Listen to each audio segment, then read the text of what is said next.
Sound check. Sound check.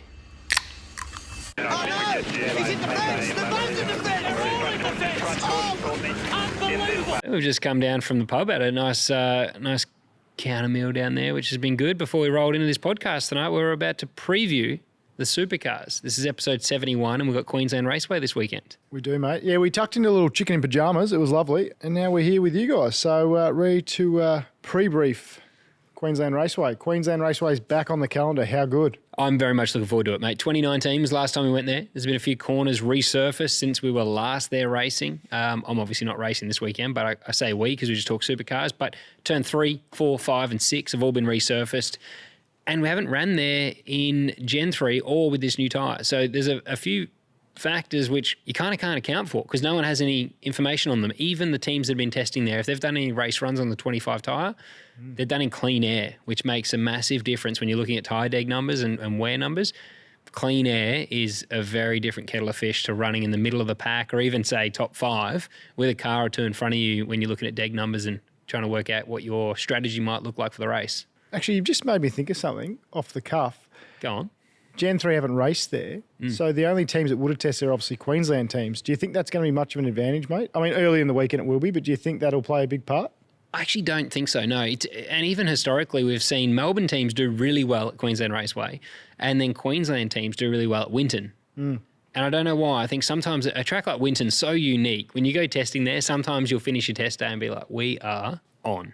Yeah. We are going to be hard to beat. And then you go back and the track's changed completely, and the setup you arrive with is almost a hindrance. You'd nearly be better going off just a base setup that you think you would go there with than what you spent an entire day testing when the track changes so much day to day at Winton. And I think the same thing does happen at Queensland Raceway.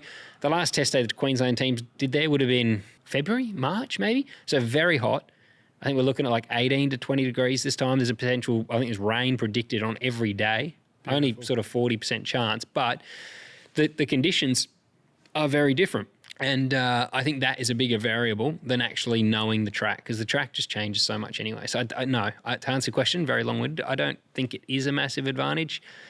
We'll get into our predictions later, but teams like Groves I think are going to be very strong there. Yep. But yeah, Queensland Raceway is a very different kettle of fish now because we just haven't been there in so long. Yep, I love it. And I mean, probably the biggest change this weekend is you're donning the white shirt and you're going to work for Supercars broadcast. Yeah. Holy hell, who made that decision? What an idiot. Well, who saw that coming? I know. I mean, that's the biggest surprise, right? Is like, I mean, I didn't. I got the phone call and I nearly fell off my chair. But no, I think it's a very exciting opportunity for all of us. I think it shows that they seem to be more open-minded. And if you've seen any of the sort of interviews or anything I've done around it since finding out about it and committing to it, I'm very much like, this is who I am and warts and all. And what we've done here on the podcast is probably the most authentic I've ever found that I've been able to be. Every time I've gone up to a corporate suite as a driver or something, you're putting on this persona. And by the end of my career, I was sort of done with that. I felt I couldn't keep it up. I was really struggling with just not being transparent, not telling everyone exactly how I was feeling, and I'm definitely done with that. And so since we started the podcast, I have been, as you know, my entire life I've been very much like what you guys see on the podcast, and that's my mission on the Supercars broadcast, just to be myself for once in front of everyone at Supercars and really, do what we do here at the podcast. My biggest concern is dropping an F-bomb if I get relaxed chatting at their little bar they've got there or something. It's not a bar, mate. It'll never be a bloody bar. They don't call it a bar. The host desk. It's a desk. But yeah, I think it's going to be really fun for me because I've enjoyed just doing what we do here at the podcast, and I want to take that over there. I don't want to go there and try and fit in or anything like that, but I think it's good what Supercars are doing. They didn't say, hey, do you want to come on and here's a bunch of prerequisites you have to meet to accept this or anything. They just rang and asked, would you consider doing it? I wanted to know what it looked like. And they've actually said to me, like, if you have any ideas, throw them forward or whatever. And I put together a bunch of things that I think are of interest at QR. Yep. And, they seem really receptive. So hopefully there are opportunities for me to have discussion because I know I'm not good at bloody asking questions. Like that's been, for you and I, probably the biggest learning curve, hasn't it? Yeah, I think so, mate. I think, look, I'm excited to tune in and listen to see how it goes. I mean, I've got no doubt you'll be fine. And I got no doubt you'll be yourself. So I might be terrible at it, but I mean, if Supercars were thinking you were going to change, well, someone's about to regret that decision. But I think it'll be fun, mate. And then for our Patreon members, so those that are listening to the pod, if you're not a Patreon member, you know, you're going to really engage with that fan base too, and they're going to have some big input into the broadcast or to your segments anyway. So you're definitely doing everything you can to try and give the fans a voice. So I think it'll be good. Yeah, that's been a big thing that I've noticed. A few of the the hosts don't actually have social media. And I think, how can we today not have social media and talk with the fans? So one thing I want to do is, across the weekend, I will put posts up on our Patreon and ask all of you your thoughts on the race or even the weekend so far. I'll try and touch base as regularly as possible, pretty much, and have conversations with everyone, and give you the opportunity to give me some feedback on myself, but also what you think hasn't been addressed, or maybe some of the key moments you want discussed. And then if I get an opportunity, I can actually talk about them, and I'll try and be a little cheeky. I'll try and drop in that we have had, you know, such and such mentioned this, try and shout out some people, because I don't want to take credit away from those that give me the ideas. But equally, I think the role of someone on TV now should be to talk to the fans, not at them. So yeah, participate. And like tonight, we're live streaming on Patreon, and we've got comments coming in tonight. Yeah.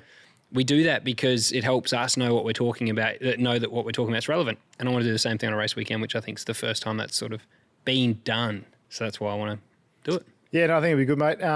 For those asking in the chat, I will not be attending. I will be on the couch like you guys, enjoying the broadcast. And laughing at me. No doubt I'll be having maybe a cheeky sound check on the couch and sending Scotty a few jabs via text message or something like that. But good luck, mate. I've got no doubt you'll knock it out of the park. Yeah. And brace yourself, Supercars. I laugh because I know I'm going to have my phone on Do Not Disturb whilst I'm live. 100%. Because I'm going to have you guys messaging me or ripping me. I'll feel my phone vibrating, that's for sure, during.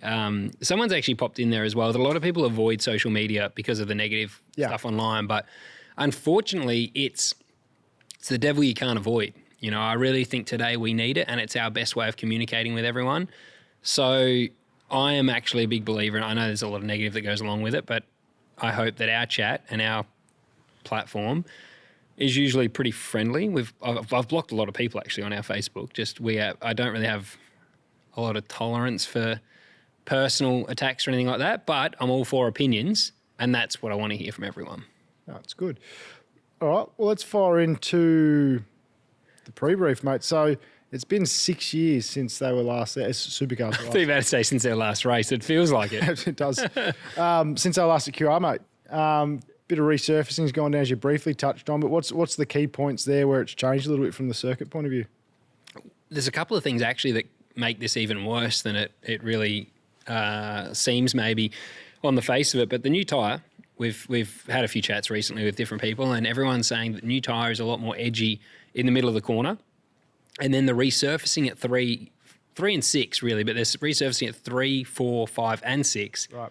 But 3 and 6 are the two corners that, 3 particularly, the surface changes as you're clearing the brake and turning in. So the change in surface there is a big thing. You start to get a slide and then you hit the new surface, but the front grip there is pretty good, but you end up with a very edgy car. So turn 3 and 6 are a real challenge now compared to what they used to be. I think the old surface, you'd have a little bit of understeer at the apex and you could kind of, muscle it or lean on the front tyre as much as you liked. But at the moment, that has changed. I noticed when I tested there earlier in the year, even last year, I had a half spin there, felt like an am, and then J-Dub had a spin as well. So it's definitely something that has changed with that track. Jamie and Triple Eight have done God knows how many laps there. Millions probably. But turn 3 and 6 now are very edgy corners, and then you introduce the 25 tyre, which is even more front grip, less lateral in the rear. It's going to be interesting. I think the biggest challenge teams will have is keeping turn in the car, but having to somehow settle the rear. And if you settle the rear of the car, you're going to introduce understeer. And the fastest way around is typically keep some front in the car and deal with the rear instability. So I'm keen to see what that does. Sounds kind of more complicated than it actually is. It's really just trying to keep the front in the car without spinning out. Keep the front without taking away Well, get rear stability without taking away the front turn. Yeah, Really exactly right. Yeah. And for those that maybe can't remember QR or haven't seen it in a little while, turn 3 is a really important corner too because it's the biggest braking zone, so you can get moves on the way in, but also it sets you up for turn 4 if someone has a bit of a wiggle or you get a good run out, it actually gives you the opportunity to pass coming off that into the next one as well. So it's actually one of the places that is pretty critical to the race to being able to get moves done, and so is 6. Yeah, for sure. And there's a lot you can do as a driver in the car at this track as well because testing there with 888 now, there was my first few runs last year, I was struggling a lot with this rear instability and Will wasn't having the same problem. And now it's funny because you can have the same car setup, but obviously two people drive very differently. And usually across, say Broc Feeney and Will Brown, they will have a car that suits them. As a co-driver, you don't have that luxury. You just drive what is the main driver's car. So the test day was an opportunity for me to try and adjust my driving. And one thing I learned, and going back there now to watch this weekend, you can turn from further back, start to get to the apex earlier than you would typically want to, rather than that straight line braking and turning sharp. Yep. And you then inherently settle down the rear of the car. Yeah. So it's going to be interesting this weekend how quickly drivers get on top of that. And I think that if you can get on top of that, you'll be able to handle a car that's more edgy than not, which will ultimately be faster. So I think that's going to be one thing that'll be interesting. I'm actually hoping they send me out onto the track and I can watch closely. Yep. I won't be having a camera on my forehead or what they did to Lowndesy a few years ago at Darwin. That won't be happening. But I am keen to see which drivers start to change the angle of the corner, the trajectory on the way in. And because you can settle it down yourself and then still keep the front in the car without spinning out like I did on the test day until I worked it out. So everyone's going to be a little bit of a Lowndesy, you're saying, because he's very good. He's known for just feeding the front in slightly earlier and gently and loading it up. So it was hard on the test day. Like it took me a couple of runs and then watching Will's onboard. And then I realised, like, if you can keep the rear of the car calm and not oversteer on the way in, then you can really use the front grip. Crank it on. Because the problem was once I'd lost the rear, I could never turn into the corner and then you end up missing the apex and running a little bit wide. So, yeah, there's a lot you can do there, which will be interesting because teams that don't test there don't get the 1 or 2 runs to work that out. That's where the difference will probably be, not so much... Early on in practice. Yeah, early in practice, I think drivers getting on top of that. And in a Melbourne team, you don't have the benefit of looking at your teammate that tests there, whereas I got to see that with Will and go, okay, like I can adjust that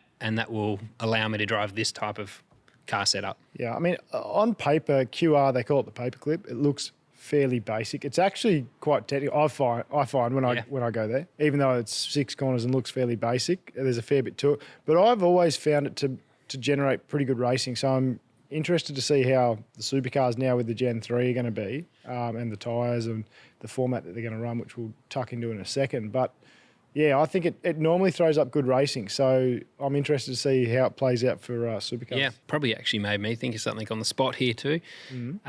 This 2025 tyre has less deg. It'd be interesting to see a back-to-back. But ultimately, I think that the best racing we've seen this year has been on the old tyre. Right. And deg, when we look at QR historically, the racing's been amazing there, but it's been because it's been high deg. Yep. The races have they might have been a slow cooker, like they've been evolving, strategy and people getting, a tyre offset. And then the last 20 laps of a race at QR have almost always been an absolute banger because you've got someone working their way through the field, passing cars late in the stint with a tyre offset.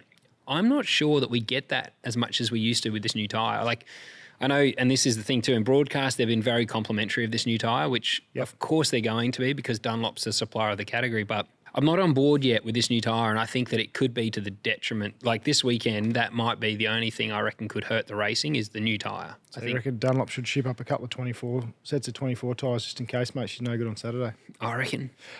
We get it back-to-back, though. Saturday is a soft and super soft tyre race. Yep. So we'll have that answered, and I could be wrong. I've just looked, this year it looks like the old tyre. With more deg means that you can get a tyre offset, you can do an alternate strategy. And this year, with the new tyre, yes, it has more recoverability, but you haven't really seen much overtaking with it because there's no deg. Hunters, I just want to take a moment to thank one of our fantastic supporters, Shaw & Partners Financial Services. Shaw and Partners are a leading national investment advice and wealth management firm. They act for and on behalf of individuals, institutions, corporates, charities, and family offices. So, if you're looking for advice or assistance with investments or strategies, look no further than Shaw and Partners Financial Services. With a 35-year history and 8 offices strategically placed all over Australia, their financial advisors are within reach and ready to provide tailored solutions and advice. For more information, follow the link in the description of this podcast. Back to the show. We've had a question get thrown in by Madison Rose in our Patreon members. So for those that are listening, if you're not in the Patreon, you can throw your questions in while we are live. Are the surface changes on the track going to affect the tyre deg? Do you think, mate, you've done some testing there? Deg should be a little bit better. Okay, so less deg because of the surface changes? Yep. I don't think I've ever ran a green tyre. You wouldn't have, mate. You're a co-driver. Yeah, I was just trying to think. I don't know if Andrew and Will were nice enough to give me a green, but I know I've ran a tyre like almost brand new. I imagine Will would have done a heater, then I've gone out. Yeah. And you talk about the new surface change. You come out of turn 3, it almost feels like you can't get to full throttle fast enough. Yeah, it's actually unbelievable. No wheel spin. And I remember thinking the first time I drove the car and I didn't really think about the surface change. And I was like, oh my God, this is what 888's had? This is how much better their car is than what I've been driving? But it really is the surface change. Yeah. And you come out of 3. The last corner, not so much. I don't notice it much there. I don't know where the resurfacing ends there. Yep. But turn 3 on a fresh tyre, it's a race to full throttle, which is awesome. I don't think there's going to be a lot of deg there. From what we've heard, it's predicted to be about 0.06. It used to be 0.09 in 2019. Okay. So, it's probably a half a tenth or shy of half a tenth per lap better now than it used to be. But again, the numbers that I'm getting from people, they're clean air race runs. Yeah. It will all change in traffic. Yeah. But I don't think we're going to see super high deg. Half a tenth per lap is not massive. No. So. Should we fire into the format, Scotty? Talk us through that, mate. Oh, I'm taking it away, am I? Super 440 it is this weekend. Friday, 2 practice sessions, 12:05, 2:35. In between the 2 practice sessions, we've got a Porsche session. I love the Michelin rubber, the Supercar boys. They're going to enjoy that. They do. So that's always fun. It's a very nice feeling when you go out after the Porsche. The Michelin rubber is amazing. And it actually lasts a couple laps. You get a few heaters down in the Supercar after that. But that's it for Friday. So just the 2 practice sessions. Yep. I think I'm reviewing those 2 practice sessions on at the desk. So make sure you do keep an eye on our socials because I'll be asking you guys for feedback on those to help me not sound like a complete and utter idiot. But Saturday then, back-to-back qualifying sessions kick the day off, race 23 and 24. Yep. 2 different tyres for those sessions. Soft tyre is first. Yep. And then the super soft, which is for race 24. The soft tyre being the new one. Yep. The super soft is 2024. One negative, sorry to sidetrack this a little bit as well. I've noticed this year a lot of the soft tyre running, so the new tyre, qualifying they've been able to do 2 laps this year. And I'm not a big fan of that. I think qualifying it almost needs a qualifying tyre that lasts 1 lap and then it's done. And there's high jeopardy, you lock a front, you make a mistake, you're absolutely nowhere. Yep. But places like Darwin should never be. You shouldn't be able to do second lap in Darwin. Broc was out of the top 10 and then his second lap got him in. Imagine if it was a proper qualifying tyre and Broc with his mistake or whatever happened ended up missing the shootout. Instead, he made the qualifying, made top 10 and then went on to pole the shootout. It would have been a totally different weekend. So no, I agree. Yeah, it should be the quali tyre should be nail your first on. If you don't, you're probably going to be 5, 6, 7, 10 grid spots back. Yeah. So anyway, that's I guess point of what we do is try and find the opposite. Try and find what else there is rather than just saying it's great. Yeah, what are some of the negatives? I think qualifying is one of those. But and then we go, they're both 2 parts as well. So top 10 drivers from the 10-minute part 1 go through to an 8-minute all-in session, part 2 to decide pole. Yep. So then Saturday, after qualifying, we have 2 races, obviously, but they're 39 lappers, 120 kilometres each race, 1 stop, 2-time minimum. Yep. And then Sunday, it's a 3-part qualifying with the top 10 shootout, which is normally a couple of hours later. Yep. But I think it's actually, to be fair, this weekend, to cut them some slack, I think it's only an hour. I think it's 10:20 to 11:40 or something. Yeah, that's good. which isn't too bad. Yeah, 3-part qualifying takes place at 10:20 and then 11:40. So that's probably been their closest turnaround. I think Darwin was 9:30 and then 12:30. Yeah. But it is 8 cars get knocked out first, then another 8 cars knocked out. So we lose 16, then we're down to the top 10. The 26 cars on the grid, is there? Well, that's actually with wild cards, isn't it? Well, I know Cricky's doing the wild cards. So that's 25. Yeah. I'm guessing they just do 8 cars knocked out, then the final 8. It says part 1, 8 cars knocked out, part 2, 8 cars knocked out. But yeah, that'd be 26 cars. Yeah. And top 10 shootout. And then it's a 63 lapper. So that'll be minimum 2-stop, mate, or are they allowed to do one if they want? It's compulsory 2-stop. Compulsory 2-stopper. So there you go. So that'll be and good. 2-tyre minimum on both stops. So it could be interesting. They need to make them trundle down the lane as much as they can, in my opinion. I agree. And we'll get to it later in our NASCAR pod. But that was one of the problems I think they had with all their safety car laps. One of the drivers did 144 laps on a tank of fuel and never had to pit at the end of the race, which was just... Kept those tyres on. Kept the same tyres on. Wow. Well, it was 50 laps were under safety car. Yeah, well, that'll do it. But yeah, I think I agree, mate. The 2 stops is always good. Fuel churn this weekend as well is for the last time of the season. We'll see that. We go back to the old... Isn't that a shame? I know. Imagine using the churns for the Enduro. Well, I mean, they nearly could. You just have to do four of them. times the pit stops, or just have a couple of jugs and just keep reloading. They're pretty cool, though. Yeah. Imagine if they had 2 jugs, so you could do 50 litres a stop, which I know is not a full tank, but if every time they come in, they jug one on a little holder, next jug 2. I would like to know what would happen to the strategy, actually, because that might be a good thing. Like, imagine, I don't know, in terms of co-driver laps, you might have to run us longer because you've got to get the stints would be shorter. Yep.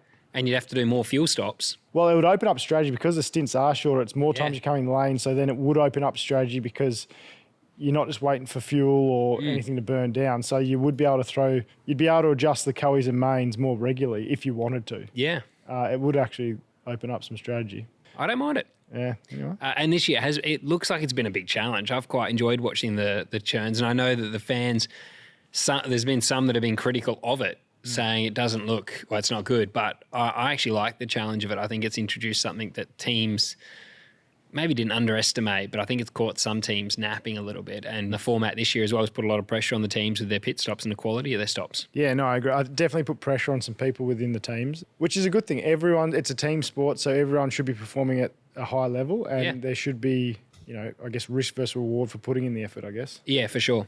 Actually, one thing, and this is coming from Tim Cohen mentioned in our chat, if I will bring up in the broadcast, I'm assuming you mean, mate, the top 10 shootout, the Dunlop should give all the teams 10 fresh green sets of tyres for top 10 shootout.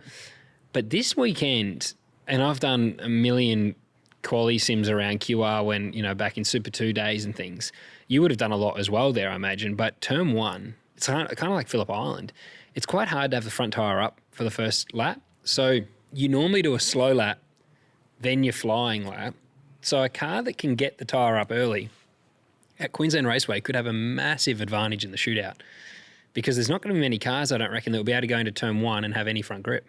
Yeah, and that's why, my strategy there has always been, I roll a heap of rolling speed at turn 3 initially to try and generate the left front, and then the same with 6. Yep. So you try not to burn the tyre off the thing on your out lap or whatever, your warm-up lap. But still roll enough to try and get it hooked in. So then, because as you say, turn 1 is fast. Yeah. And if it don't turn, you don't get up to 2 and you don't get down the back straight. You don't get off 2. Yeah. Well, and a track like QR, you talked earlier about how hard it is. It's a really difficult track to get right because the field spread's so small. So if you lose 2/10 at turn 1, you're cooked. That's it. That's 10 place. Well, it'd be more probably. Yeah. So yeah, the shootout. I think a shootout there, which we see on Sunday. Super. I reckon I don't know how you predict, because your favourite driver, if they don't have a car that can get the front in that early, it could be 10th, like 2/10 across. If every car has a green tyre and it's an even playing field, I reckon you'll struggle to get a front in. You'll probably see roaded tyres. Just going to say that. Do you think that means we'll see roaded in the shootout? Yeah. And for those that, again, maybe don't know QR that well, it's such a short warm-up lap because it's only 6 corners. Yeah. So that's why there's even more emphasis on it. It's not like a Townsville or something where you've got sort of 13 goes at swinging off the wheel and a minute and a half before you get round. It'll be a minute 10, a minute 15 on a slow warm-up lap to get round sort of thing. So, well, and our biggest thing always ends up being getting some brake temperature into the carcass of the tyre rather than just weaving and getting surface temp. And that takes time. You can't just do that in, like, it's a 1:09 or a 1:08 lap time. Like, you can't, there's only so much temperature you can put through the rim and then into the tyre in a 50 seconds or something before you start the lap. Yep. So I would say, for everyone at home, that's actually going to be pretty unpredictable. I don't know how that's going to go. Well, Dunlop will be loving it if they're using road in the shootout because they've got no greens anyway. That's true. So might work to their advantage. Yeah, that's true. The teams will be stoked because finally they don't actually need greens for the shootout. Yeah, but that will be a point in people trying to make it into the 10. Yeah. They will be able to have extra goes thinking that potentially a roaded may be just as good or better in a shootout. So you will see people maybe having an extra stab. Yeah, that'll be good. I do have a question. Do you reckon quali should be a little bit shorter because we always see cars go out on a roaded tyre or like a used tyre initially and just do another run, like in both parts of qualifying? Yeah. What if they cut it to like 7 minutes? Something where if you start your lap and you lock a front, you can bail out and get in the lane to change the tyre, but you can't complete 2 runs. Yeah. So you're saying you'd have to roll out on your green. You always got to roll it in your greens. Rather than roll out on a roaded, warm up and then drop your green on. Yeah, I think that would make sense. I mean, that's how support category land has to do it, right? You have to roll out straight on your green and go. See what you got. I don't know why the professionals aren't doing that. Well, and also one of the things I always hate, you watch qualifying in broadcast and it's like, they'll be like, oh, he's jumped from 20th to 1st. And it's like, well that is because just put a tyre on. The other people have, in the position in the lane means they ran out earlier and they got a tyre on. Like they've done a time. That's the only reason he's bumped from his used tyre time to 20th. Like that's not where he is. And I think just as a guy sitting at home now, I'm like, well, I feel like it's an unnecessary bit of time on track. Like if we just watch him go around and do a time that's not going to hold up. Yeah, no, I agree. What's the point in it? So just cut it. It's fake. It's a waste of time. Do you think traffic is going to be an issue there being a short lap, mate, with 25 on the grid? Traffic's always, like, the funny thing is with supercars, you could have the biggest track in the world and somehow we find each other. Yeah. Oh, it's not just, it's every category. Look at Formula One. They go to Monza and obviously they're looking for a tow. So you've got like 20 cars within 5 seconds of each other. And I think that's still something we struggle with a little bit because we do get a slipstream. Tow worth much at QR, mate, do you think, in a supercar? Yeah. It'd still be worth a lot. I mean, they call it the paperclip because it really is like 4 straights stringed together with a couple of corners. Yeah. So it will play a part. And the thing is too, qualifying there, if you're looking at a 1 minute, I don't even know, like a 1 minute. It'll be 1 minute 8. It'll be an 8, I think, mate. Yeah. Then if you can gain a 10th in a tow, there'd be a couple of grid spots. It's huge. Yeah. Like, because just the field spread will be so small. Yeah. So the tow might not be worth like a lot when you think about Bathurst and the time you gain. But if it gains you a half a 10th, that could be a few spots. Yeah. So yeah, I think you will look for a tow. You know, Broc Feeney in his first run. And that's the other thing too, actually. It brings me back to when we run a roaded tyre, it mixes up the pit lane order. Yep. Because some people will sit, some people won't. If you just went out straight away on a green at a track like Queensland Raceway, if the tow does make a difference, someone like Broc Feeney would be at a disadvantage. He's at the front. He's at the front and he would roll out and go. So you don't get the chance to find someone for a tow either. And then you also see the games of people rolling out on their warm-up lap to not be leading and stuff like that, which adds a bit of spice. So maybe we've just stumbled across something there, mate. I also think this is like a complete out there idea, but you could like change the order of pit lane leaving for qualifying. Yeah. Because sometimes... Draw it out of a hat. Well, sometimes it's hard to get a lap in when you start, like if you're, Blanchard, and it's like qualifying. We say qualifying's hard in motorsport because it puts the fastest at the front, slowest at the rear. Then we wonder why there's no passing. But when you go out for a session, it's also hard when you're down P24 because you actually get less laps in qualifying because it takes you so long to exit the lane and then come back through for your lap. So even reversing the grid order leaving the lane could actually be an interesting thing to help the smaller teams have a little bit more time in qualifying. And I reckon you just take it to a fan vote where you pick a number and then turn the number over and that's the car that leads out or something. Or something. Yeah. Like something like that would be just extra engagement would be kind of cool as well. Yeah, try and mix it up a little bit. So you do, not completely fabricate, but you're trying to give an advantage to the guys that are at the bottom of the tree rather than, our sport literally caters for the bigger and more success you have, the better you will go. I hope you're enjoying this episode, but I do have to interrupt just quickly to thank our fantastic supporters that allow us to create the content for you. East Coast Car Rentals. If you're in the market for a rental car, think of those guys.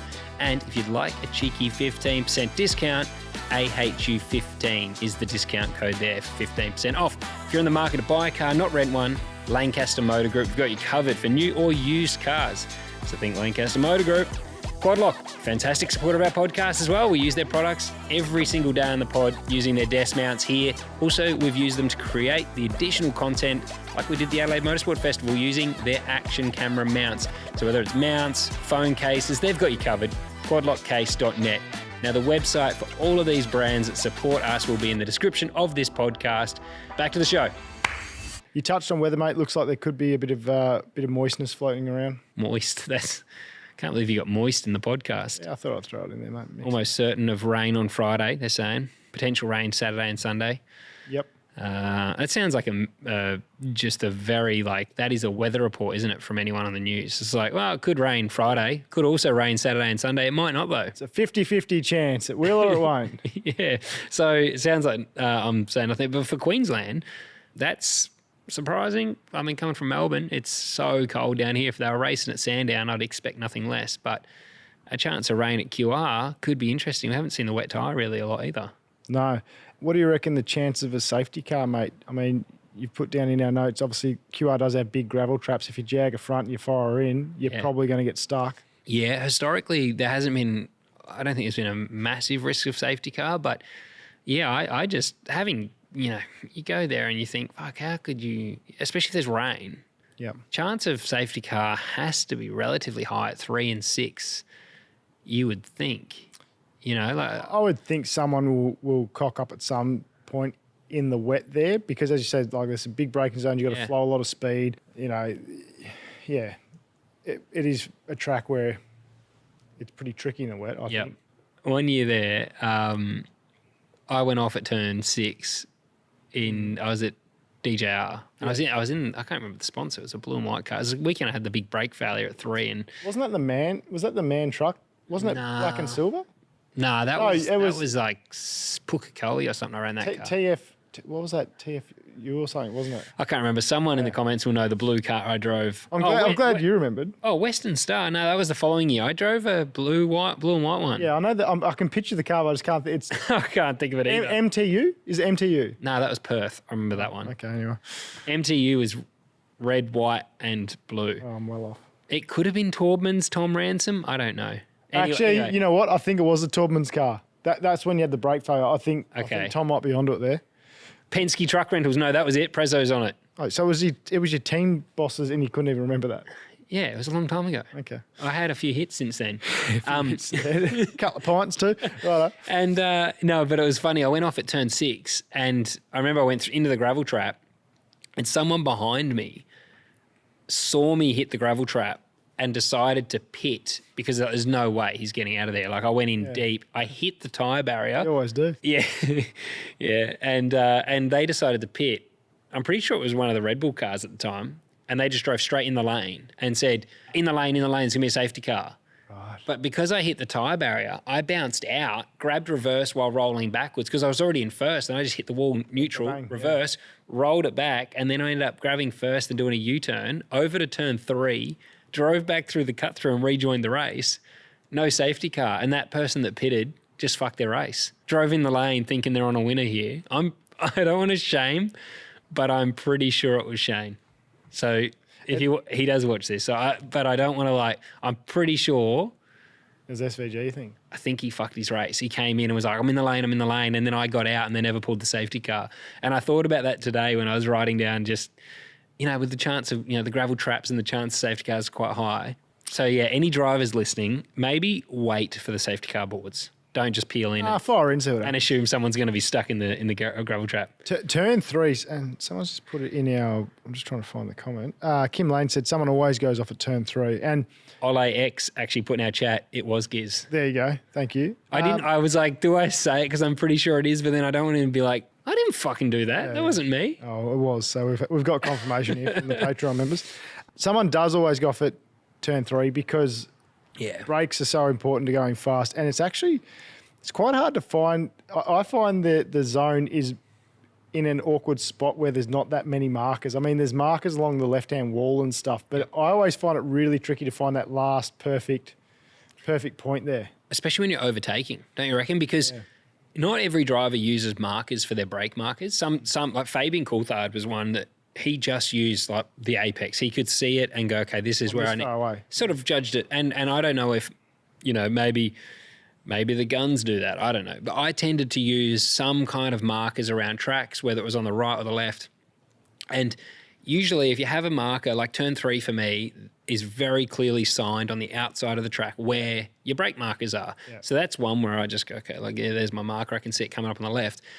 But there's nothing on the right-hand side. So when you're passing. And when you pass, you're like, oh, fuck, it's like there's nothing. Whereas street circuits even have something on the inside. So when you're doing your recce laps or your track walk, you kind of know, okay, there's my marker. There's one on the left as well. When I'm passing, I can see that.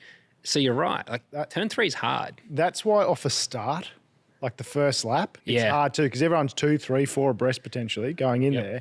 And as you say, if you're not on the hard left, you're just waiting for old mate's brake lights essentially, because you're like, I actually don't know where I am. When you're in the pack, you're like, I'm about here somewhere. Like I've been on the gas long enough, I'm getting close, but you don't actually know. And that's why it can also cause a bit of biff and barge early in the race. So it's just one of those cool things about different racetracks have different personalities and things that make them interesting, and that is definitely one. Yeah, and I do think as well that turn 3, one thing that's changed there is you can now run a little bit wide, that resurfacing, because believe me, I tested the wide line on my test day up there.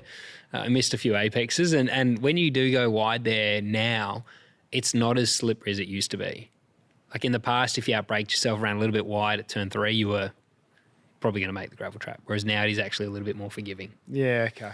I like it. What else we got here for the key decision for these races? Super soft race and race 2, much more likely for 4 tyres. And this comes back to why I think the 2024 tyre is better than the 25 tyre. Yeah. I think the reason they're going to say they're more likely for for 4 tyres is because the deg's higher. I think with the new tyre, they'll take 2 tyres and blaze. I don't think there's as much deg. So I am always for tyre deg. I don't know about you, but I just think creates good racing. Like we saw it. We said it about Perth. Yep. With the old surface, how many great races did we see with different strategies? Because the tyre deg was so high, someone takes a gamble, puts tyres on with 10 to go, blazes through. Yep. Lowndes was a prime example of that win he had there. Yeah. I think that was his 100th win too, was it? Something like that. But so... God, 100 wins, what a ridiculous number. I mean, you think back to that. Sorry to jump in. I'm just like, 100 is... One's hard to get, let alone 99 more. Yeah, so I totally agree with you, mate. I think tyre deg creates racing. We'll obviously touch on it in the NASCAR pod later, but, they face that problem on the weekend as well with no tyre deg. Yeah. Boring, batshit race. So, tyre deg is definitely a good thing. Forces people to pit more if they have to, or run 4 tyres, opens up strategy, opens up racing. Exactly right. Now, someone's asked, Bush Mechanic has asked, does it make good racing or good passing when you have tyre deg? Now, the theory with the new tyre was that you can push every lap, but the car behind is always going to have tyre. So it's just slower to follow, and now there is less deg, so it's harder to pass. That's the theory behind the 25 tyre. Right. But the fact is, as I've just read there, the fact is, and this is, from someone that is pretty handy behind the wheel, but the fact is that if you're the car behind, you're always going to have a hotter tyre. Yeah. Right? Because you're following. You can't avoid fresh air. You just can't avoid it. So, yes, in theory, everyone can push harder and you'll be able to race each other harder. But the guy in front of you is also pushing as hard as he can. So as soon as you're behind, you've got the disadvantage of dirty air plus thermal, which is a big factor. So it's always just going to be slower. So the reason that high tyre wear is good, in my opinion, might not just be for overtaking, but firstly, you get to offset the tyre strategies easier. You don't have to have as many laps. Talking to some people today, we're looking at, I think you need 7 laps offset to be able to pass, which is going to be hard to achieve in a 39-lap race, the first races. But also, if you have a car which is a good qualifying car and a bad race car, it will be highlighted more in the race. And then in the race, if you've got a car that's good on its tyres, you'll be able to overtake. So you don't even then need the strategy to help you out if you have a tyre that degs. But if you have a tyre that looks after itself, even a shit car can do pretty good. Yeah. So then no one's really changing order. So that is what I would say creates good racing. A tyre that degs highlights a bad car. Yeah. And it also means that it's easier to achieve a tyre offset through strategy. You might only need 3 laps instead of 7. So you'd rather deg than a hard tyre that just creates thermal, because a tyre that's degging is obviously shedding its skin, so it's not as bad for thermal. Yep. And then you can, as a driver/car setup, make a difference. Well, and also a softer tyre gives you more mechanical grip, which makes you more confident to be able to come down the inside and overtake someone. Feel it more, feel the tyre Exactly. You lock a front, you can modulate that grip because you have grip. Yeah. So when we say deg, you don't just want a tyre that's got no grip. Mm-hmm. You want one that's got a really high peak and then drops off, so that you end up with an easy offset. And also then you end up with, if a car's bad on its tyres, you'll see a car that's good on its tyres pass them. If you just go a hard tyre that's got low grip and, like you say, thermal, you can't even pass. Like the hardest tyres we race on, you couldn't pass because the risk of locking a front. Yeah, it's like coming down the inside on the wet. You're like, fuck, I don't think I can stop this thing. Can't really feel what's going on. Yeah. So that for me is the big thing. And if I could, speak to Dunlop, I would say you want a tyre that has a really high peak grip, which is what I thought we were going towards. And they almost went the opposite. They went one that has good grip, like a decent level of grip, but doesn't deg. And as soon as they said doesn't deg, even Andrew Edwards said after the first run at Sydney Motorsport Park, he said, I'm a little bit concerned that we don't have deg, and no deg normally equals bad racing. You also, I think, not to talk about tyres forever, but you also, I think, want a tyre that's soft enough and will deg enough that if someone locks a wheel, they're potentially hampered themselves. Flat spot the thing. And and like you're saying, mate, when you get a really hard tyre that just sort of doesn't deg, you can get away with mistakes. And I think, to your point, you want to highlight good car and a really good job by the driver, and that means not locking, not locking fronts, not making mistakes. And I think if you do, you need to pay a price for that, because that's going to make good racing. Yeah. If someone goes for a lunge, jags the right front, flat spots, they're going to have to pit early and change tyre or something. So, or they're going to have to go slower if they've already done their last pit stop or whatever. Yeah. So then you're in trouble. And then you're in trouble. So I think, there's no downside to having a tyre with deg, I don't think. Other than, you might have to change tyres a bit more and spend more money on tyres, but who cares? If that creates the show, that's the price of entertainment.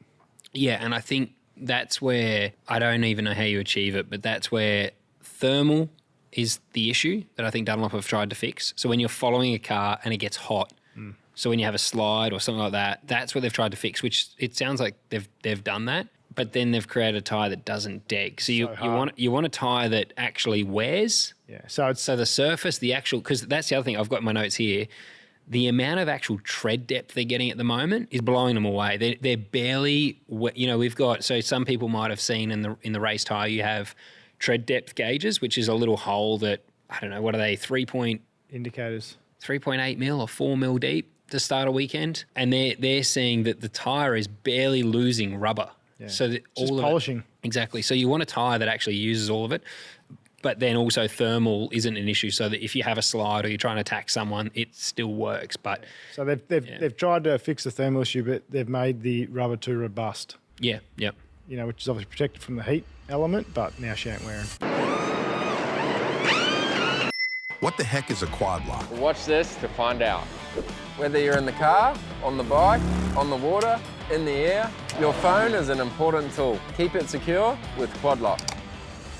Greg Robertson has put in more marbles. I mean, that is one negative, but it doesn't really affect overtaking because there's typically not more marbles on the inside of the track when you're trying to pass. The only reason marbles become a real issue is when you get offline. Yeah, and they fly to the outside, right? So if you're turning right, it's going to, the forces of the marbles push them off. So I'm not anti-marbles. I think if you get offline, it's a big issue, but marbles don't get offline. Yeah, marbles are interesting because you see it at the 12-hour and stuff like that.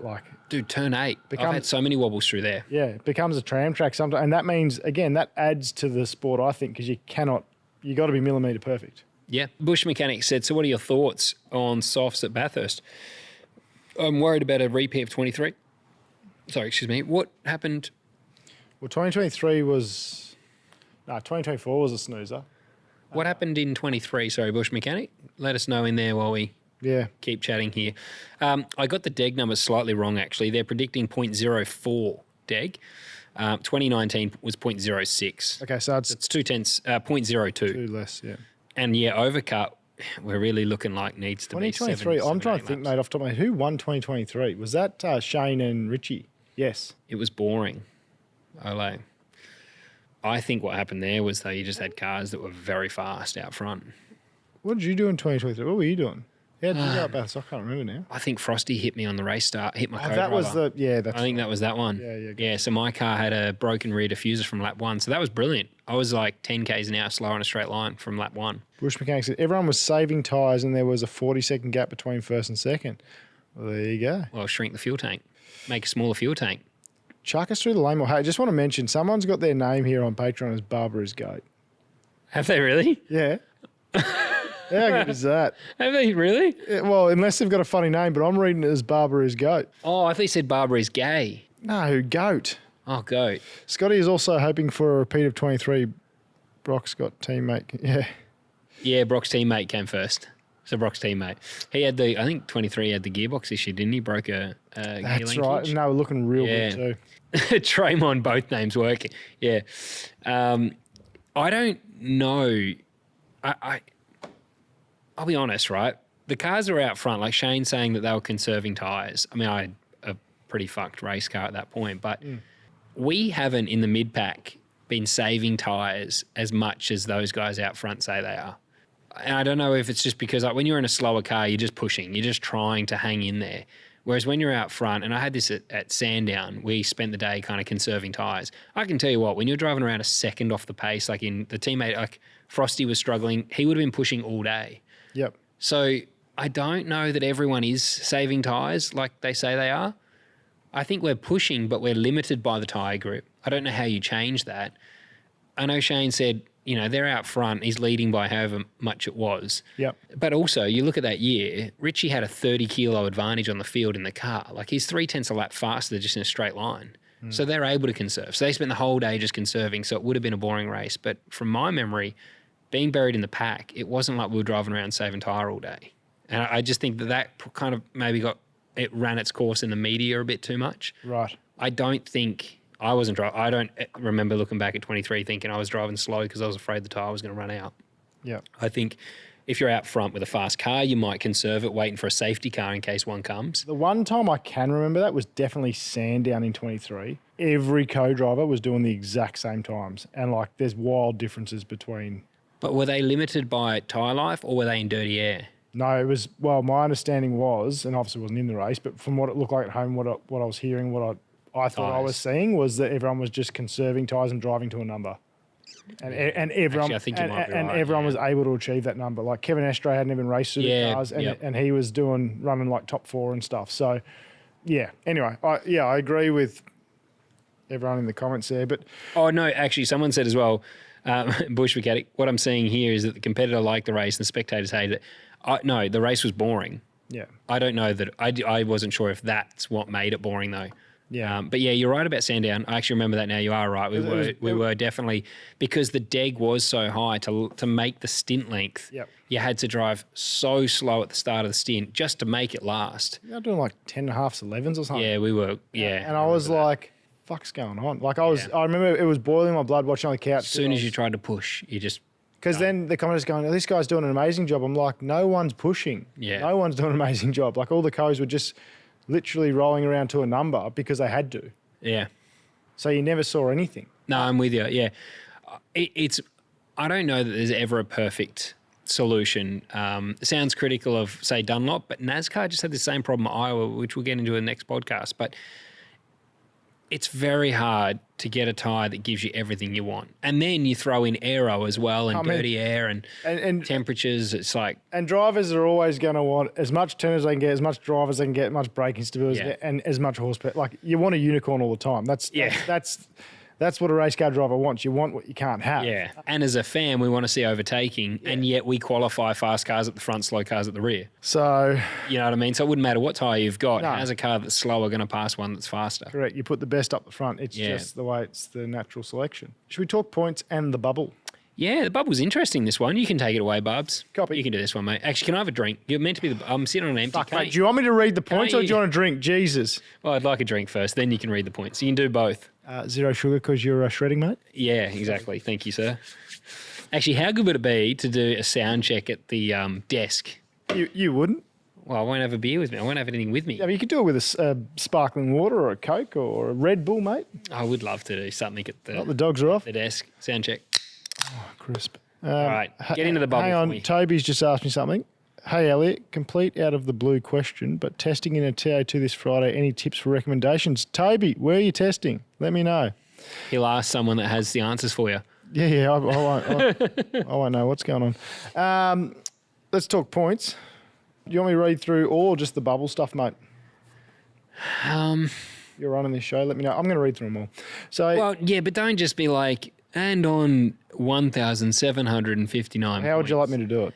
I think we start with the bubble, right? Copy. Let's do We've that. got the Enduros left, so I'm starting to work this out since the Broc podcast. I'm glad you know what the frick's going on. Well, I put in the bottom here, dude. There's still 915 points available for the top until the top 10 is set. There's 315 points at QR available, including fastest laps. Then at QR, that's at QR. Then at the Bend and Bathurst, there's 300 points. Cool. And that is when the points reset. I like it. Okay. So who's where going into Queensland Raceway?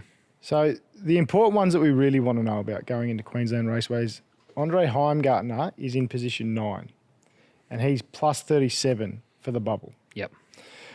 Thomas Randall is in position 8 and he's plus 45. We then got Anton in posi 7 and he's plus 67. So in position 10, so on the bubble, we've got Woody. And I'm just going to scroll across. He's kind of comfortable there, isn't he? Like 67 points. Yeah, so he's... 37 points. So he's on 914, which means his next closest competitor, which I believe is Cameron Hill, 53 points behind. which is negative 53 behind. So not too bad. We then got Kai, who's 80 behind that P10 bubble spot. Percat's 103 off, so that's struggle street unless you have a real good weekend and some of your competitors have a bit of a Barry Crocker. And then we got Bryce Forward 132 off that too. So that's really the stuff you want to know. I stopped it there because I start to think, like, if you're forward 132 points outside the bubble, you have to have, and I know there's still 915 points available, but let's not bullshit a bullshitter. You've got to account for, that would mean Percat, Kai, Hill and Wood would have to have bad weekends for Forward to jump from where he is to inside the 10. So I kind of feel like we're at the point of the championship where anyone below Forward, I could be wrong, they would have to have an absolute terror, but I don't see him making it in now. Yeah, dude, for me, the only potential changes you may see there, which it's still going to be hard work because he said there's going to have to be some unlucky people. Yeah. Is Hill, potentially, if they have an amazing run and they have a couple of their competitors have a bit of a couple of mishaps, and same with Kai. Kai, to me, is the last one that can make it in. Yeah. And obviously, Kai, to me, is probably the most likely because of the trajectory that Penrite's on with car speed and his form of late too. He did have a terrible run at Townsville. Townsy wasn't great, but just as you would say over MSR, Penrite are potentially going to be more consistent with their car speed over the next round or two. Yep, I'm with you. Is what I'm thinking. No, I agree. So that's where I'm thinking, put the realistic hat on there, Barbs. I'm saying maybe Hill, maybe Kai can get in, but that would be about it. You might be realistic or just being really harsh and mean to everyone below Forward. But anyway. Call a spade, brother. what you You're do. the one that sits on the fence all the time. I just like to upset people. Here we are. Heimgartner is the one I'm kind of curious about. He's only 37 points safe. Yeah. But he hasn't had... I was surprised he's in the 10. He's probably had a great start because he's had a pretty tough last few runs. Rick. Oh, come on. Forward's the surprise for me because he's been I think he must have had some bad luck, but really I thought from Tasmania, he's had some really good runs. He's been the star of the BJR show since Tassie, really, hasn't he? Yeah, and he's still 132 points outside the 10. So for me, Heimgartner's only 37 points safe. He's the one I think will drop out of the 10. I really think Anton is safe. He's 67 points inside, and if I'm honest, Team 18 have been doing a really good job. And I don't know. So when I was there, Frosty and I and the team, we all went, okay, we're departing from the customer program, which I think was our first big mistake. Yep. We said we're not going to do the customer program with Triple Eight anymore. But realistically, I think that what's happened now is in the past we'd put the setup in the old car from Triple Eight that you buy, but you'd have 6-month-old uprights, you have parts on your car were just fucked and old and flogged. Whereas in Gen 3, a lot of the components are the same. They're all new, or relatively similar in age.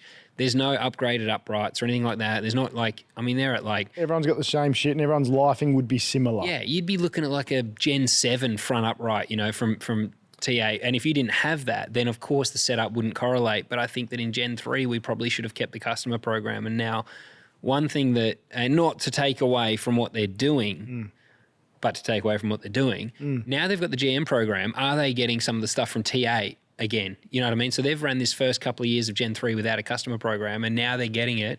I honestly think Anton is on for he's going to do really well in the back end of this season. We love a good speculation here at AHU. And that's not a negative. That's actually, that could be great for GM fans going forward, that you might have a homologation team that is set on the right track now. Even Broc said in our Broc Feeney pod, if you haven't listened to it yet, head back and click on it. He said, he thinks Anton is going to come on strong and has been coming on strong. So I totally agree with you. I think Anton's safe. I think Woody will only continue to be better. I know he had a tough Townsville. Now I'm trying to think off the top of my head. Woody. He had a good Perth, but also a bad Perth with the DNF. So I think, to me, I just think it could hold station quite easily, because those in the 10, I think, are probably, if I was to pick them out of a hat, they're the people I'd probably say are going to run top 10 for the next couple of rounds. So. It's the one negative, and I don't know if we'll discuss the bubble too much or the point system on broadcast this weekend, but I do want to bring up that I think this time in the championship, at this point in the championship, the field spread's so great, we actually don't see many people change order. Like, I would like to know the last 3 events who's changed positions, because when you're looking at 53 points between P10 and P11, that's unlikely to change at QR, isn't it? Yeah, I agree. And that's when NASCAR doing that in-season championship was a good thing, because this is typically the part of the year that not a lot happens. So you need to find other ways to generate excitement.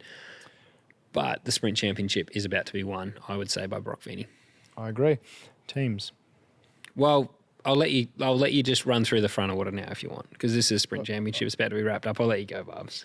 On the drivers? I knew you wanted to, yeah. On the okay, go for it. Thank you. I was hanging for that. I'll rattle off for you guys.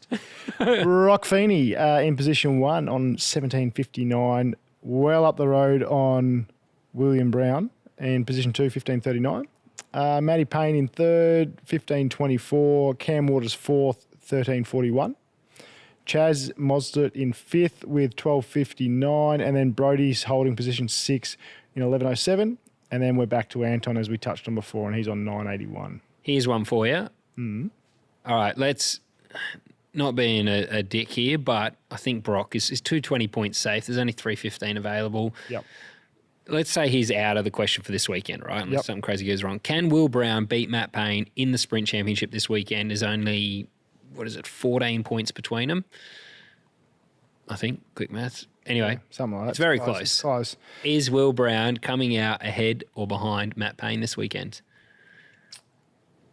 It's a bloody good question. And I only say that because Payne's been pretty strong in qual. Yeah. Will's had a little bit of a struggle of late in qual. And I do feel like, even though I said QR produces good racing, it is also a track that, with a good car and track advantage, it's not that hard to maintain position. Yep. Especially in those shorter races on Saturday. we're only going through the lane once. Especially, that first race where I'm being a bit of a negative Nancy with the tyres there, but you're right. Maybe the overtaking and maintaining position won't be. Yeah, in that shorter race, I think maybe the Sunday race will be better from an entertainment point of view, potentially. It'll be tight. I mean, yeah, I don't know, mate, is the quick answer. I mean, 888, we said test tracks probably don't mean a lot, but they could potentially go out there and just make everyone look silly, or it could be really tight. And, yeah, Penrite have been strong. So I think that'll be a worthy battle for people to tune into over the weekend and keep an eye on that, because that, to me, is the only really one. Looking in the top 10, it's probably the only one that's likely to not likely, but possible to change. That is... Yeah, that's the one I'll be watching. Yeah. And you're right. Like, it's probably it's actually the only one in points that I think's really close. I am predictably back in Will. And so you bloody should. But I'm with you that Matt Payne could get him in qualifying. But the reason I say it could change is not tyre deg or anything like that, or even strategy. But in the lane, if you're only looking at 2 tyre stops, I don't see Penrite beating T8 in the lane, and I don't think there'll be any field spread across the race. Like, it's a short race. Short lap. So I'm neither here nor there. Like, Will could be pole or he could be 10th. I don't know where T8 will be, right? I think being the test track, they're going to have a fast car. But if he is close to Matt Payne, either in front or behind, I just think they'd seal the deal in the lane. Yeah. I don't really believe in jinxing the crews either, because I'm like, I just think it is what it is. But I think that you can't jinx Penrite, well prepared. Yeah, and also I'm not part of it. Yeah. Like, the pit stop is what it is, and when you come down to a 2-tyre stop with, like, fuel doesn't cover it, it's war. Like, I think the crews will be in the lane doing the best they can, and I reckon it's hard to go against T8 versus Penrite at the moment in the lane, just given Penrite stops. Yep. No, cool little one to watch though. Talk us through teams, Scott Pye. Oh, I'm taking this away, am I? Yeah. 970-point lead between 1 and 2. And I just made a note of that because I think that, this year, the Drivers' Championship's exciting. We've got a finals format where, like Broc said on our pod, if you haven't seen that episode, go back and watch Broc Feeney's podcast. It was very insightful. Plugged it, mate. Oh, did you? I wasn't listening to you then. Well, I've got to listen to you for 2 hours. I shouldn't have to listen to you the entire 2 hours. I'll give you a break. You listened to me for an hour at the pub too, so it's been a hard day. It has. Even Biggie down here, my dog, is tired of hearing from you. But no, I mentioned the teams' championship, the gap, because I don't think there'll be teams stoked with their performance, but they're lucky that this year with the change in format, we don't have Broc Feeney running away with it at the moment. It is, like Broc said, no guarantee that he'll even be in the Final Four. 2 spots go to 2 winners at Sandown. Yeah. So there's only 2 spots available. And if he has a DNF in that finals somewhere, there's a chance that Broc could win 12, 13 races this year and not be in the Final Four. So teams like DJR, Penrite, they're in for a shot of making the finals. But I don't know that, if I was Ryan Story, I wouldn't be satisfied to get to the end of the year and win the Drivers' Championship, but be down in 5th in the Teams' Championship after I heard Will Davo say they've had near on an 80% staff turnover. What? This year? At DJR. This year? Yep.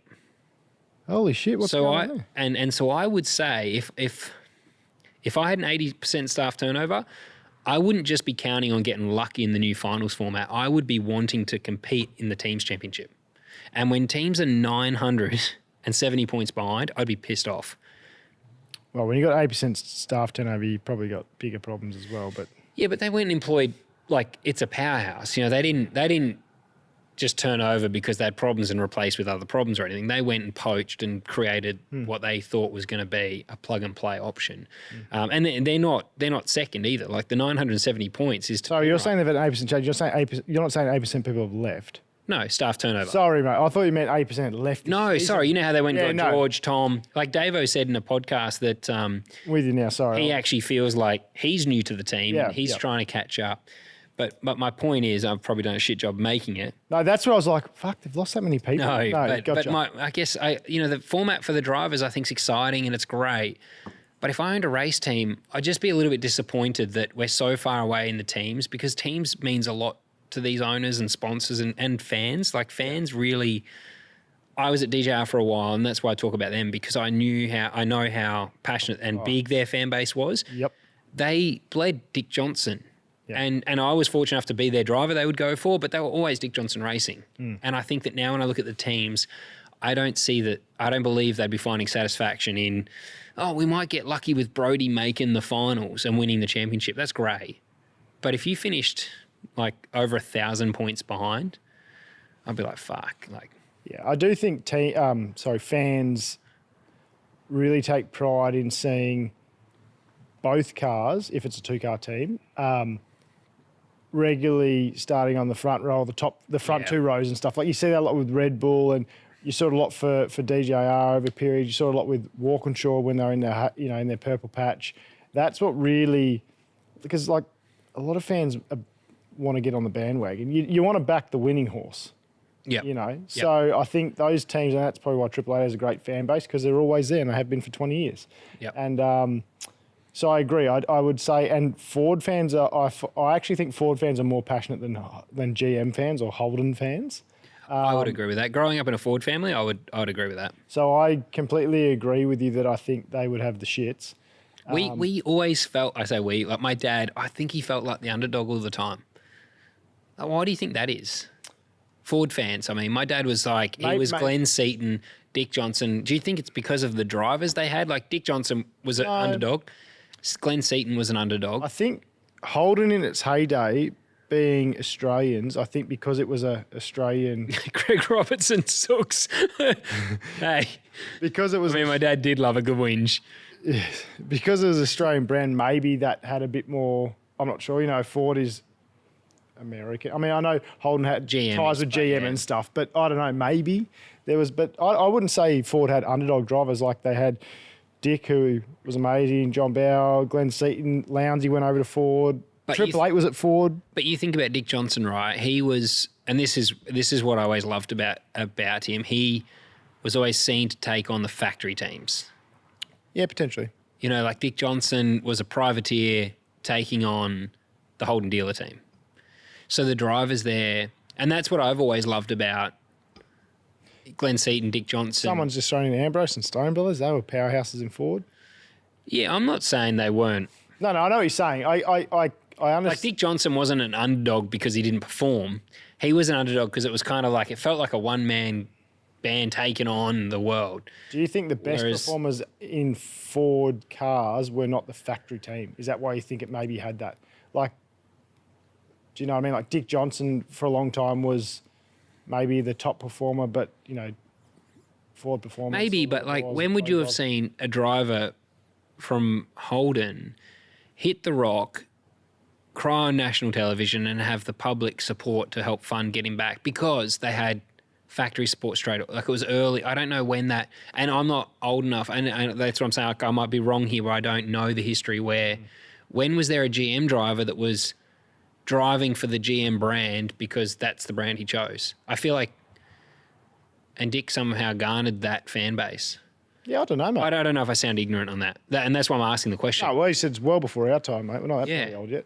But, yeah, I don't know. Because I wonder why my dad thought... Like, when Scafey had the garbage bag in the front, I remember my dad just being like, it'll make it. Like, it always happens for these guys. Do you think the sponsors of DJR lended itself more to the blue-collar fan base? True Blue Steel, all that sort of stuff? Maybe. I don't know. I'm just throwing ideas out, yeah. I don't know. It's interesting because they've always had that. I think Dick had a massive fan base too, which was after that time of the Rock and everything. But he was so charismatic and so good on. Like I still watch the onboard of him now with his aviators on, talking a lap. Like he's mid battle and he's just chatting away, being funny as and. Well, talk authenticity. Like I've holy hell. seen him blow his top, angry.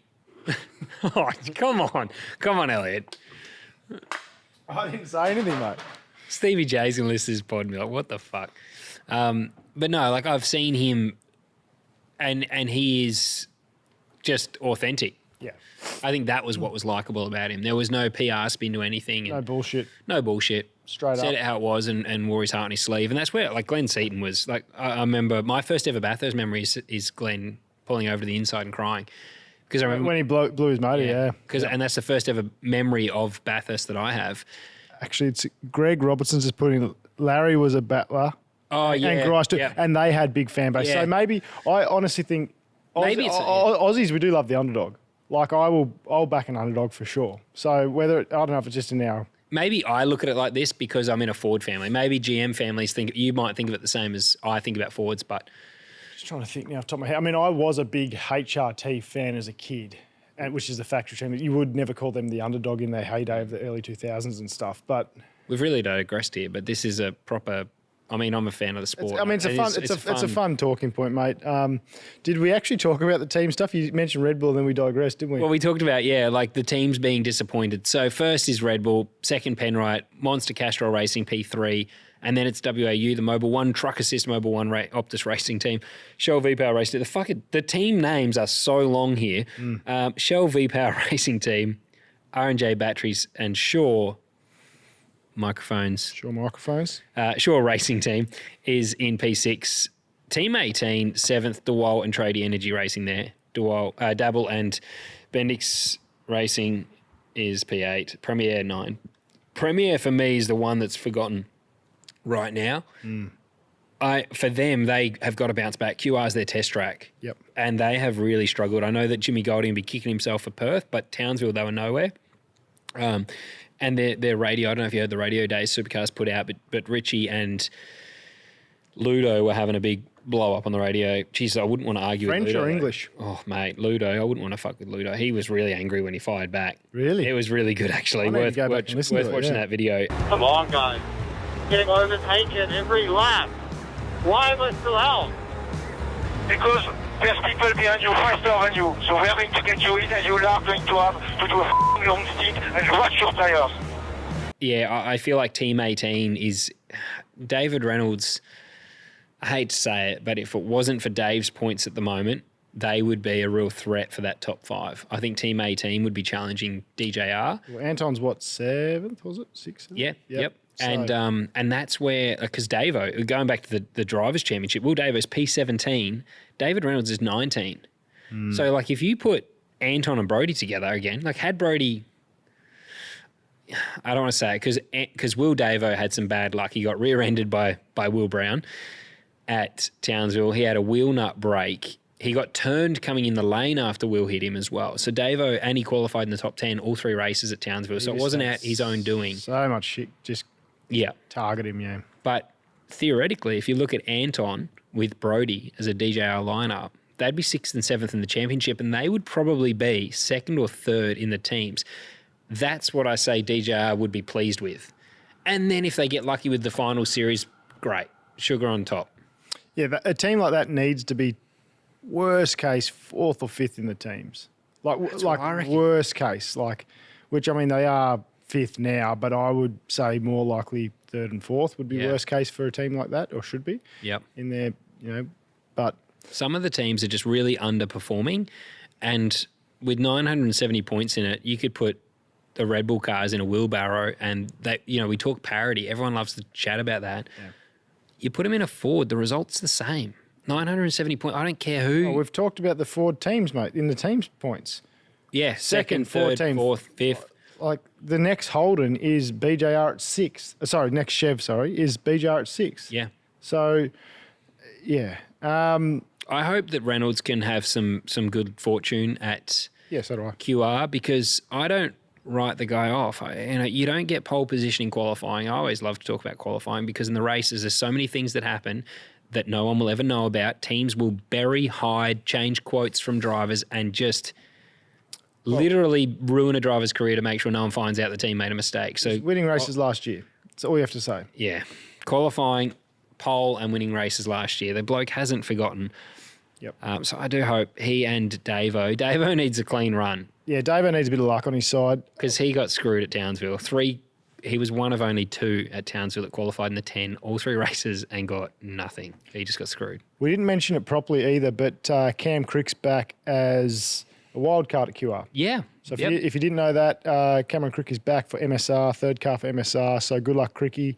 All the best, mate. I'm sure you'll do well. Last thing we want to touch on is the Pit Crew Challenge. So this is the last event for the Pit Crew Challenge. Yes. You love to read numbers. Go on. I'm going to rattle through them for you because I know you love that, Scotty. MSR P1. Would you believe at 99 those guys have put a lot of effort into their training and their pit stop practices, so they're currently leading. One of them tagged as like eating a donut or having a beer or something. And did you see that? And said they tagged Avex on and said, yeah, heaps of training or something like that. It was pretty funny. Well, they're obviously going all right. But they are obviously working hard. Position 2, BRT, Blanchard Racing Team. Racing Team. Everyone put your hands together. They're in second, Triple Eight in third. BJR for cars 8 and 14 are in position 4.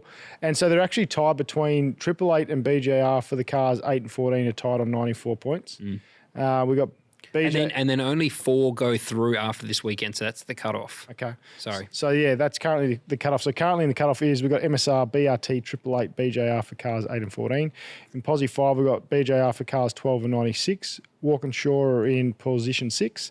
Erebus P7, Grove P8. So, Groves are, like, down. Like, that's a legit thing. Premier in position 9. Team 18 P10. Tickford P11, that's a bit of a surprise. Tickford being that far down. DJR P12, wow, DJR down in 12. And then they're the last team. The rest are wildcards. The rest are wildcards. So, yeah, it's that's surprising. Mate, when you think about it, and I've got a theory on all of this, right? So I don't know how we change this, but I do think they need to revise the pit stop challenge. Yep. This weekend, BJR, so they're equal on points with Triple Eight. Yep. They could, when Triple Eight do a 4-tyre stop, they could do a 2-tyre stop, sacrifice the race result and get in, but have a faster pit lane time, and they'll make it in, drop Triple Eight. Now, the next thing from that, DJR, Tickford and Groves. So Groves is 8th, like you said, Tickford 11 and DJR 12. Those guys are always going to be, they're going to have a steeper hill to climb because when they do a pit stop, their strategy and time in the lane is always going to be based on the best result in the race. Yep. And that might be a 4-tyre stop. Yep. But when you're up against MSR, BRT and BJR, they'll often, I think even Jackson Evans took a 2-tyre stop in Townsville instead of a 4. He did say that in Townsville. Because it's worth 25 grand if they win this, right? So their priority is short time in the lane, forget the race result, try and get the pit stop challenge at Bathurst. But I think that, I mean, 25 grand is not shit. a lot of money for a supercar team. Yeah, I know, but we talk about the rims. They're just destroying cars right now. Every fucking dollar helps, mate. No, I understand, and I'm not trying to sound, but in the scheme of things, for what it costs to run a car a year, I wouldn't be jeopardising a race result for an extra 25 grand. Is just what I'm saying. Yeah, but when the running, say you're running 20th. If you got, and you go, well, we've already running, been caught up in a crash. Yeah. And that's the thing. I think the pit stop challenge should only be eligible maybe for cars with inside the top 15, same as fastest lap. So if you're out of it, you can't just come in and do a 2-tyre change, that's it, or something. It can still be eligible. Or the points, they only go towards 4-tyre stops or something. Yep. So it just needs to be an even Stevens. Yeah, maybe, yeah, you're right. 4-tyre stops only are eligible. But I've chatted to a few people in the last couple of days about the stops, really preparing for the weekend. So when we chat about this on broadcast, I have some information about the pit stops because I'm one that's very critical of Groves, and I wanted to find out why, on average, they're 1 to 2 seconds per stop slower than Triple Eight. Yep. But this is where, if you're in contention for the race, the pit stops are deciding the outcomes of the race at the moment, and this highlights where Triple Eight is to be able to get race wins and still be third in the pit stop challenge probably highlights the gap, because if you were to say the reason Groves is 8th, Tickford's 11th and DJR is 12th is because they're getting race results, they're prioritising that. So, yeah, so that's the gap. To your point, mate, let's just say Triple Eight are the first of the teams in the lane that are just going for what's best for the result versus maybe a strategy around winning the pit stop challenge stuff, right? So the next team you'd probably look at then in the list, you'd say, well, maybe WAU then, a second best. Yep. Because I'm not taking anything away from the BJR cars, but we don't know if they've been doing if their strategy is in for the pit stop challenge or for the race results. So let's just remove them for a second and just say, well, the next one is down in 6th, which is WAU, and then third would be Erebus. And that to me kind of makes sense. It does, yeah. I had someone from another team say today they thought they were 18 months behind TA in realising how important the stops would be this year. And this is what I wish broadcast highlighted, because this year pit stops have decided and changed the outcomes of races more than I think what's been highlighted. I have loved it. The fuel churn's been great, and not just because it's like it's a difference and it's a variable. Yeah. I think the shorter fuel stops have meant the pit lane time is super important. And I heard, which is amazing for fans to hear, around 50 stops a week some of these teams are doing. So they're doing pit stops every single day. They're doing PT 3 days a week. Well, it's 10 a day. If you do a working week Monday to Friday, it's 10 stops a day they're practicing. It's 5 days. Yeah. It's pretty good. That's pretty good when you think only Bathurst is, what, 6 stops per car? Yep. And then you're looking at 3 days a week now PT. And 1 day a week they said they're doing physio. And this isn't T8, by the way. Yeah. This is actually a team that has gone, this is a deficit. We need to fix it. They are doing team debriefs, which is, so pit crew debriefs. And I love this because we've talked about NASCAR and how exciting the pit lane time, the stops are, and how they have their own pit stop crews and their ex-NFL players and things. Our category has created something, whether intentionally or not, but teams are now going, holy shit, every single day we're doing pit stop practice. Yep. They're debriefing their pit stop practice, not just the race weekends. They're debriefing and analysing that. Then they're doing, physio, PT, and they're tearing through. I mean, the only negative for the category would be the cost of nitrogen and wheel nuts. You said, like, at a guess, maybe $500 a wheel nut. I would just think, like, I wouldn't be surprised if they cost that, Yeah, and I agree. I thought, shit, that's probably pretty close. Engineering that's involved in them and things like that, I would say it wouldn't surprise me. Yeah. But, things like the nitrogen, that would add up, man. Like, that 100%. Stuff's not cheap. And even though I'm sure it's like some teams would have sponsors, like gas sponsors and stuff, but still, like, if they don't, like, it's still a cost. 100%. It's still a cost to the sponsor or them, either way. So some features on this would be interesting because it's not shit canning anyone. It's just saying, and they acknowledged to me, they said, look, we were probably 18 months behind TA in realising, this is going to be a performance part we're underestimating. I know, and some teams have for a while put a lot of effort in, like BGR do. Like every day they've got that AU with the converted wheels on and stuff, and the guys are practicing stops and stuff like that. Yep.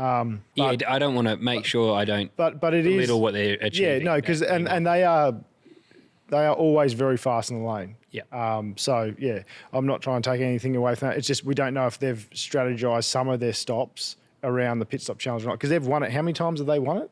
They've won the Golden Rattle Gun at Bathurst like 4 or 5 times. Almost every time it's been a thing. Yeah, so they are extremely good. I remember they beat Team Penske and Roger Penske.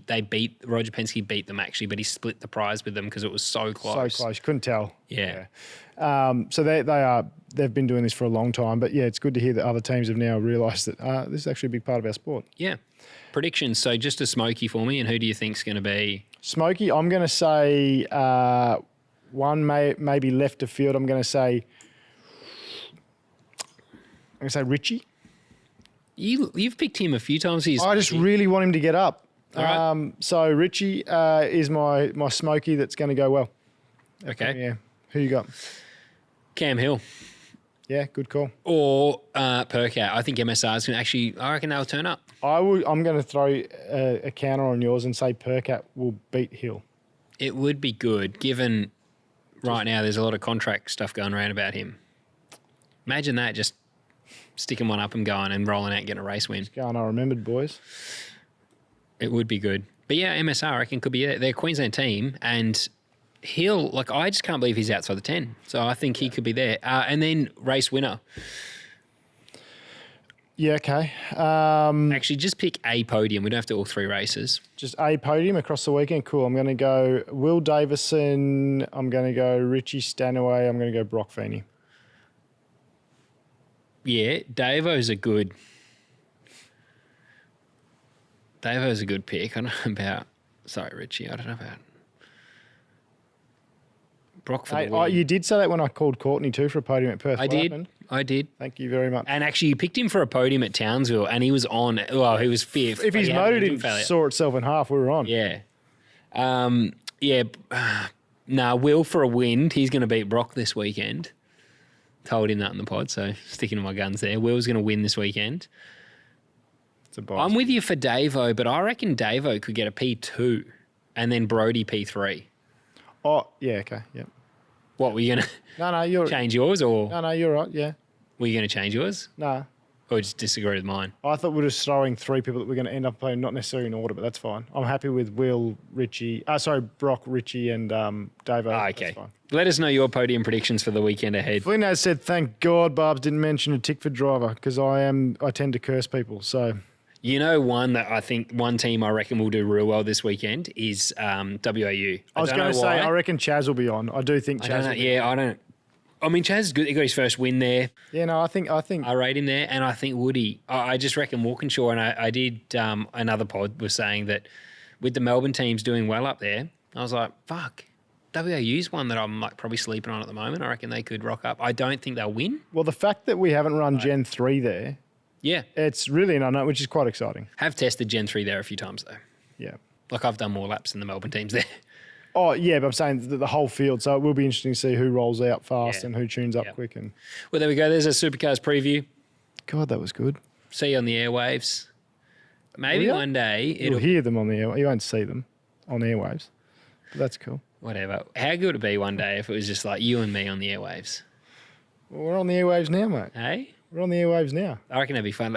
I reckon we should get... Oh, you're talking about broadcast. I forgot you're donning... Oh, broadcast. Yeah, that's what I meant. I forgot you're donning the white shirt. Yeah.